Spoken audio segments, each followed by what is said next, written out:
Hello and welcome to the Ohio Arts Council's Riffe Gallery. Today we're going to have a look at All We Cannot Forget, curated by Char Norman. Welcome, Char. Tell us a little about the show. This is just so much fun to do and so interesting. My premise was starting out with the materials and techniques that artists are using and things that are in the past but are now coming back into usage today. But once I started looking at this, it was the ideas and concepts that started bubbling up about what was in the past, but we're talking about again.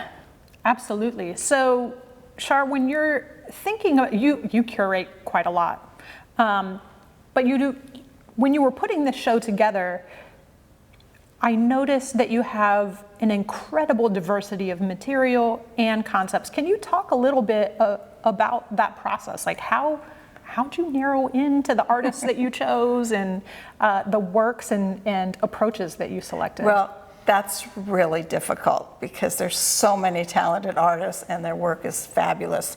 But I really, there were concepts that were bubbling up today in the news, and I thought, well, that's something we really need to be talking about. And those things that were talked about in the past that we're now seeing again are informing the future. And I was looking for artists who are really using that in their work, expressing those things through the work. And then the individual pieces, looking for the strongest ones, the ones that really fit the concept and were visually exciting, and the diversity of media. I really wanted to show how diverse artists can be and all the different ways they can express themselves. Absolutely, absolutely. So when you are approaching selecting those pieces, like all of these artists have an enormous amount of artwork to choose from.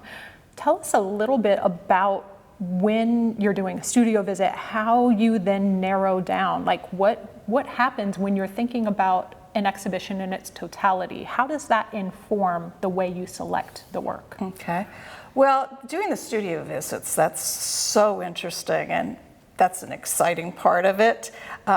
First of all, seeing how the artist works and where they work and what the environment is like really informs which pieces I want to select, because I want to reflect that. I want to really make sure I'm talking about the artist and their work. And there's some very specific things like which works would be available, which are not, that sort of thing. So I narrow it down first of all that way. And then I look at it, again, looking at the concept, making sure it really fits with what I want to express in this show. But then I look at technique, I look at craftsmanship, that's really important to me, and how well that artist has executed those pieces. So, Yeah. So, we chatted about this a couple of times, and I enjoy talking about this with folks. And it's really, in this show particularly, I think you do a great job of conveying the idea of art as another language, as a way of entering a space of conversation, of consensus building. And the title really kind of instigates that. All We Cannot Forget, it tells you there's something you should be looking for, right? It asks the viewer as they enter to think about what is it that we can't forget? It's wallet, keys, but also like what really should we make sure that we look back at and bring forward with us as knowledge.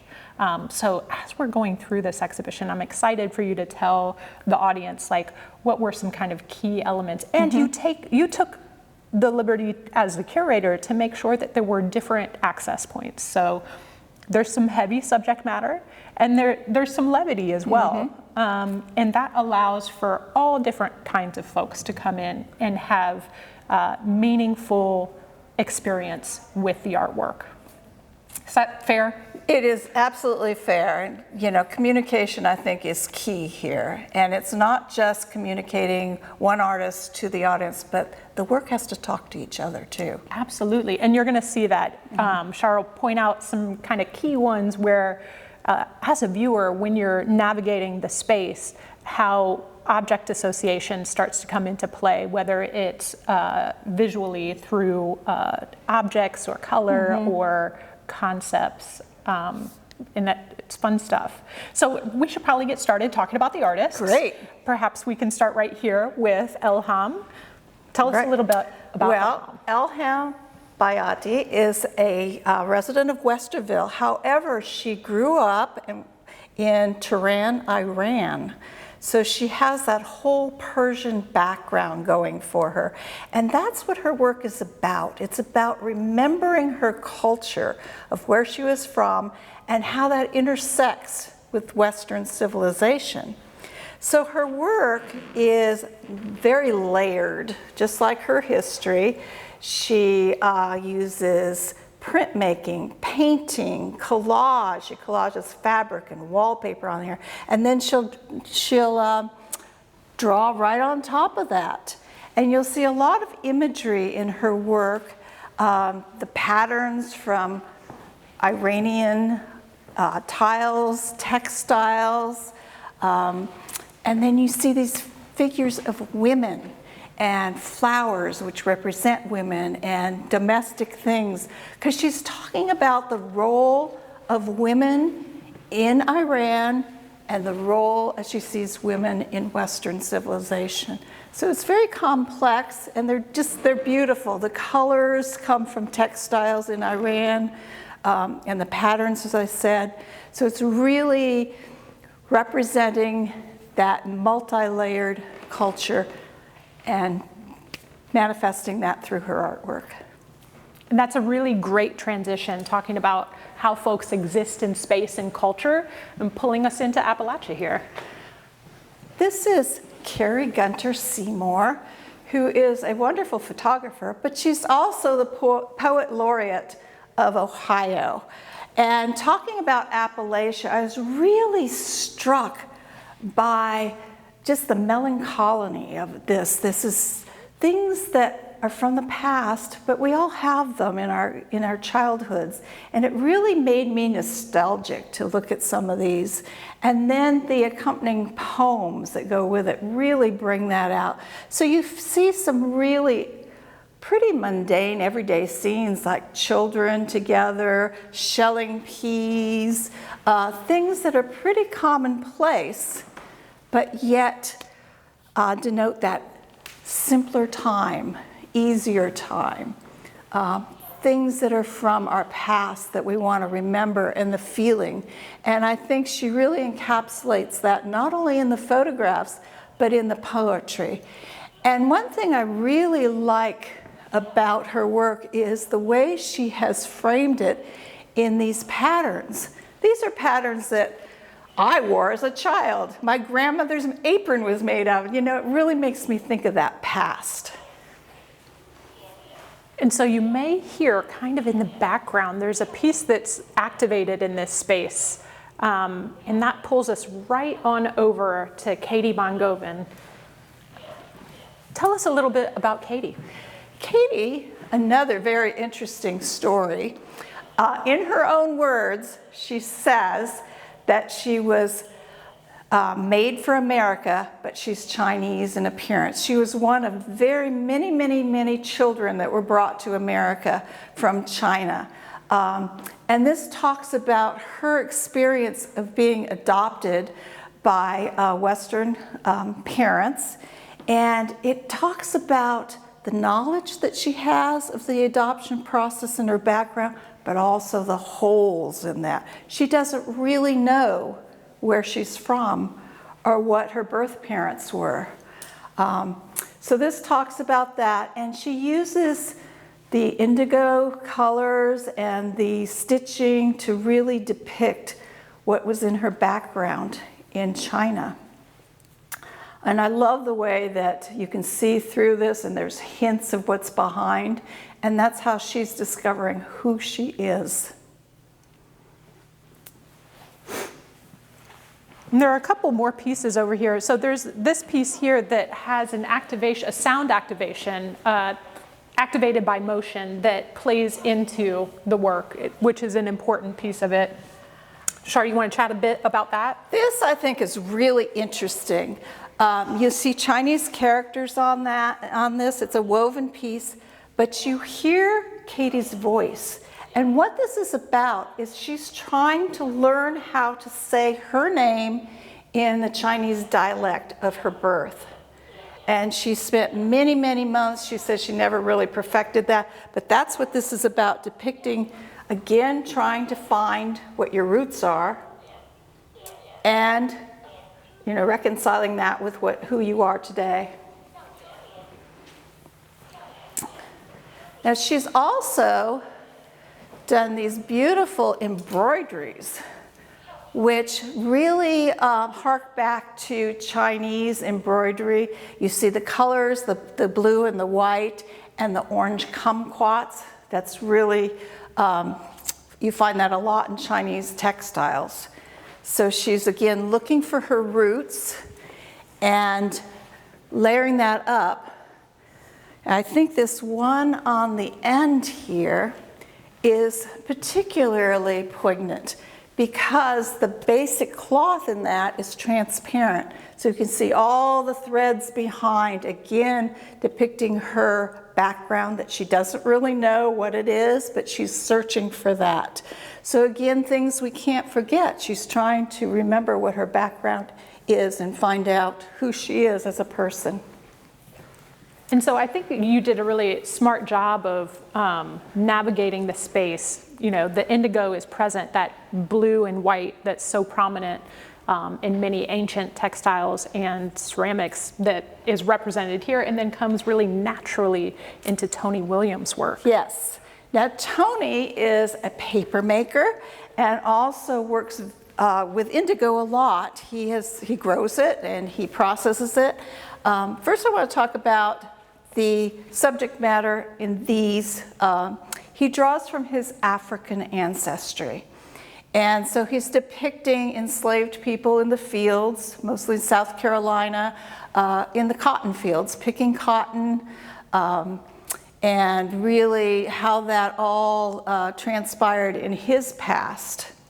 Char, can you talk a little, so you've done papermaking before, yes, so you yes. are intimately aware of yes. the extent yes. of this process, but not a lot of folks are. Tell us a little, like he's doing papermaking, right. and these are enormous. Yes. Tell us, like give us peel back the layer for us. Okay. So this is actually a very difficult piece because of the size, and he starts from the raw plant, which is kozo, which is grown up in Cleveland at the Morgan Conservatory, which is where he works. And you got to beat it into pulp, and then he has these huge screens to create this paper on. The technique itself is called pulp painting. So he has taken little bits of pulp, dyed it in different ways, and then you adhere it either with a brush or your fingers or what have you, and then put the whole thing in a press. So it's quite an involved process. It's extremely strong, it's archival, and as I said, using or making paper in this size is not an easy feat. And so he's expert at this process, yes. which is really just wonderful to see and have within the exhibition space. But you chatted a bit about this piece, but yeah, go on. So this piece is pretty important to not only Tony's history, but the history of indigo dyeing. Indigo is a dye that quite some time ago was quite popular in South Carolina, and it grows there wild. And the history of it, it's accredited to a woman named Eliza Lucas Pinckney.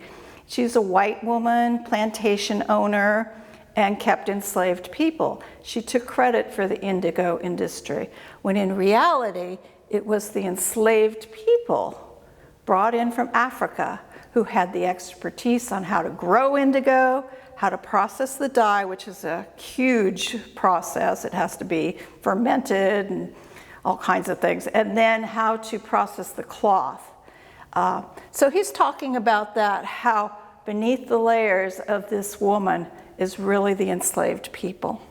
Absolutely. And I think it's really smart the way that he uses the motif of a jumping doll. So this is, you know, a grand sized jumping doll. We're used to the idea of a jumping doll little being ones. small, right? And you would pull this, and this is articulated. We've hung it in such a way that it stays in the open position, but when you don't pull that string on a jumping doll, it stays together, Right. and the silhouette is of the Right. dress that's down.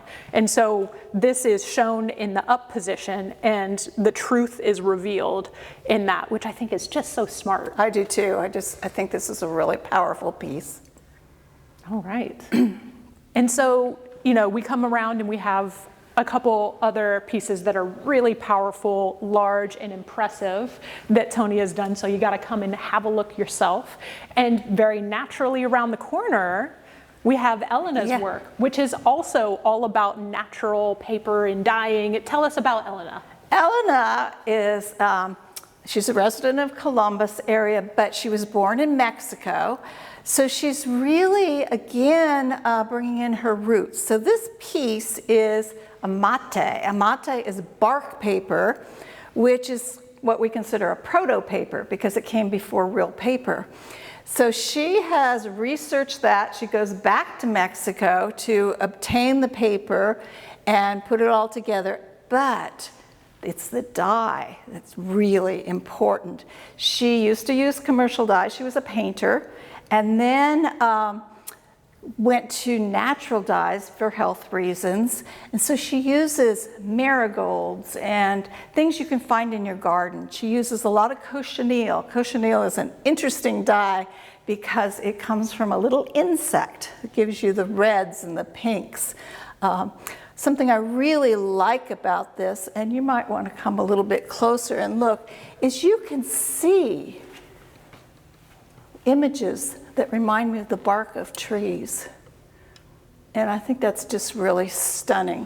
Again, this is a huge piece, difficult to manipulate, and she does a beautiful job with that. Can you talk a little bit more about cochineal? She's pretty well known for that process. Yes, she is very well known for the process. In fact, she does a blog all about why red. But the cochineal insect lives on cactus leaves, and it has to be a particular type of cactus, and you have to gather these together and you let them die, unfortunately, and then you crush them, and that makes the dye. And it's one of the only ways you can get this red and this pink is through the cochineal bug. And that is native to? It's native to Mexico, Oaxaca particularly. Yeah, and so, super cool. Yeah. And then these small vignettes, I mean, you get these super vivid colors here that once you know that history, it just is so much more, Yes. you know, it like builds. And the other thing that I really enjoy that you did is you elected to have Elena's work directly across from Bayati. Elham's work. And so like these reds are playing off of each other, and these call outs to their past, their history, their culture. It's just a really natural marrying. And I love that, the cross culture, you know, you have the same colors in both cultures, and that's cool. And I love the freshness of these. Yeah, yeah. They almost feel like they're still wet. They're Yes. but yeah, they're great. So, all right, so let's talk a little bit about Kimberly Chapman. maybe we'll start on this wall over here with this piece, and then we'll come around to the sculptures. Kimberly is a Cleveland artist. She does a tremendous amount of research into insane asylums and the treatment of women. She has a project talking about all the reasons women were put into asylums. And it could be something as simple as back-talking their husband, or it could be something that, you know, they were out wanting women's votes or something like that. It was really a lot of times to quiet them. So this is toothbrushes, casts of real toothbrushes from an insane asylum. and the way it was numbered, and women lost their identity.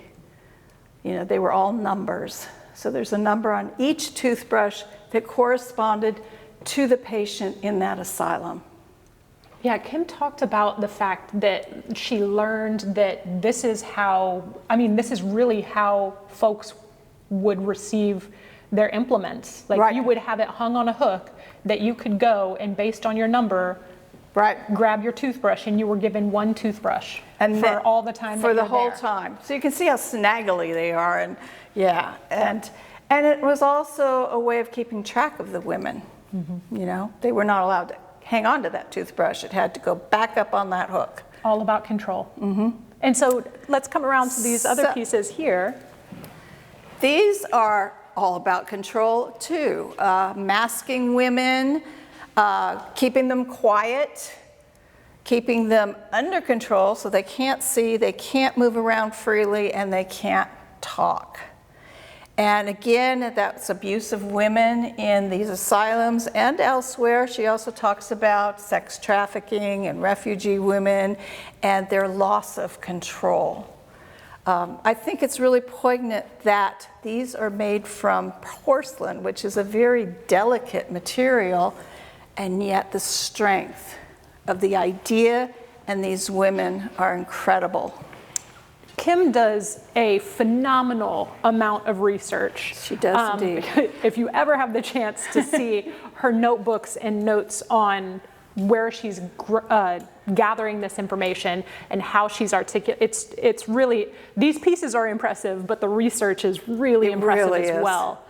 And it's all documented, you know. She talks about that. This really happened.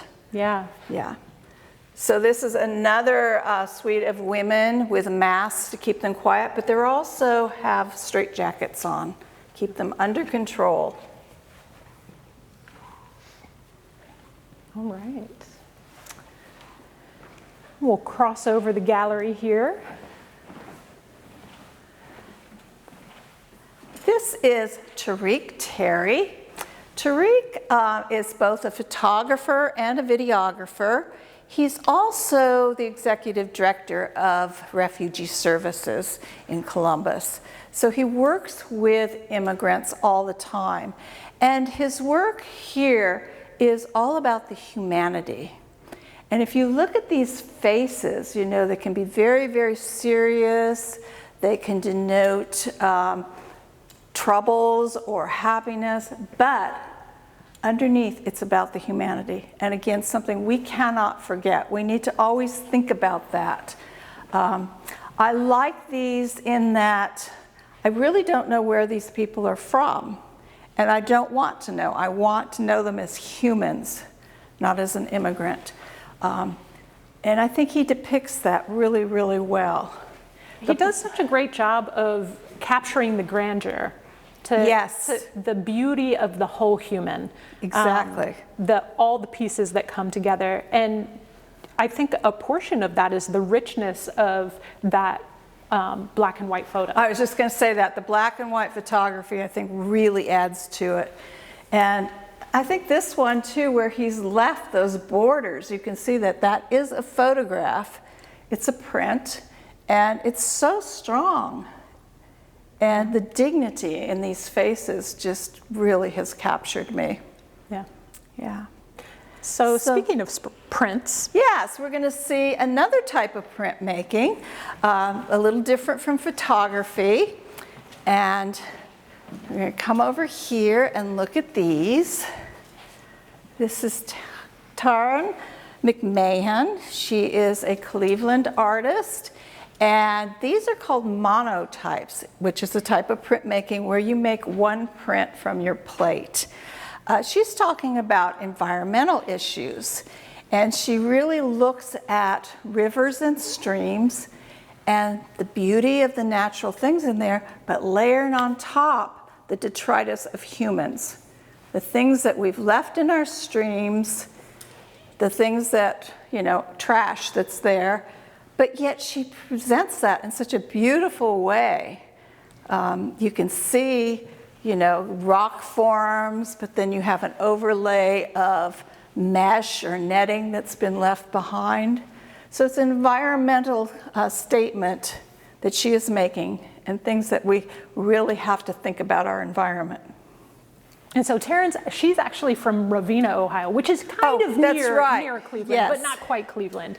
And I think it's important for us to, express the importance of the talent that is from the breadth of Ohio, and that for sure is part of Taryn, what she brings to the plate here. Yes.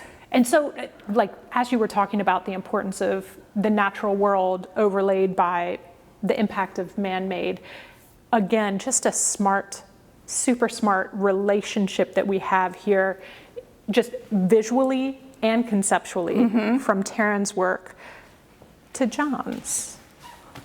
John Benvenuto, again, talking about nature and humans. And I just want to re-emphasize the conversation between these two pieces, Taryn's and John's. They really echo each other. But John has taken this a step farther. He has studied the work of Ramon E. Cajal, who is a Spanish neurobiologist who maps the nerves in the human body and does these beautiful, beautiful drawings of the nerve system. And then John has taken root balls from sycamore trees and Norway maples and drawn those and superimposed it on the nervous system. So he's got these beautiful drawings here that really show that connection between humans and nature.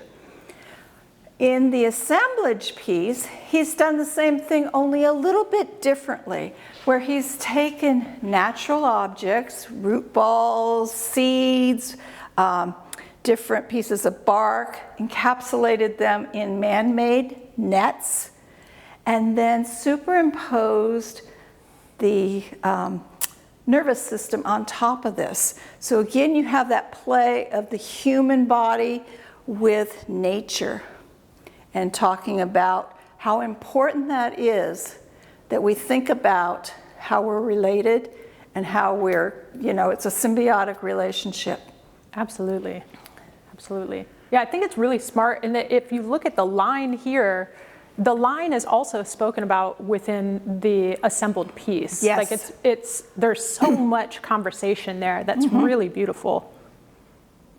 Yeah. All right, we can come around the corner here.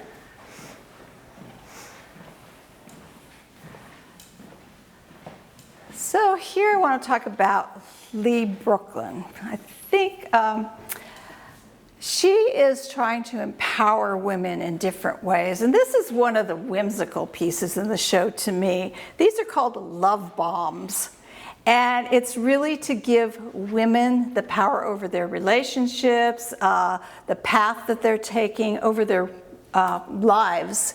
Leigh comes from a military family. So that's, she has a lot of symbolism there, but also very concerned with women's rights through some of her own experiences.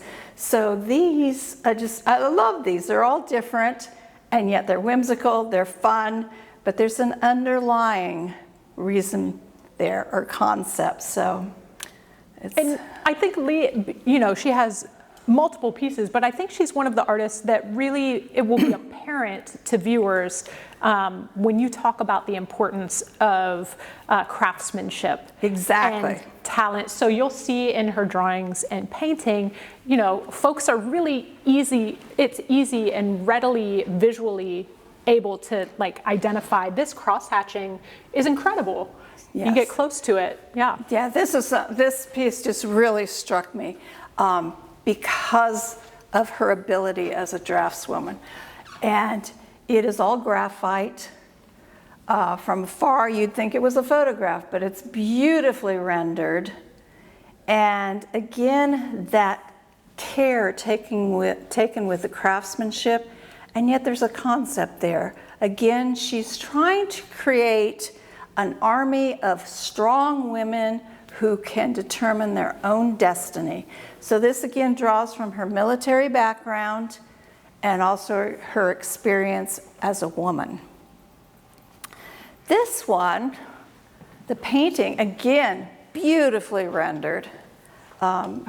She's just an amazing artist, but she's really depicting the strength of a mother and child and the quiet dignity here.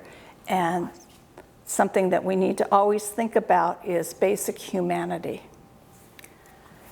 Now, as we come around, we're going to talk a little bit about Isabelle Zang. Isabelle, it's an interesting piece. She does video, but also creates objects. And she's talking about the relationship of humans to their objects, So, and Ava, how why that don't plays you off. So come on in and Come have a on look at in. the video, and Char, keep on chatting. That way Yes. folks have a view of it too. So she has created, she's again an amazing draftswoman, craftsman. She's created these wonderful objects, and then the video shows how it relates to the person itself, and in different ways.